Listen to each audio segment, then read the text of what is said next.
Bir-birinizə sevginizi deyin.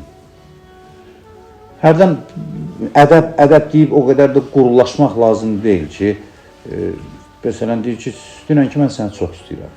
Bu sözü dinən. Amma ucuzlaşdırmayın da, yəni davranışınızda bir ədəb olsun. Xüsusilə də böyüklərlə.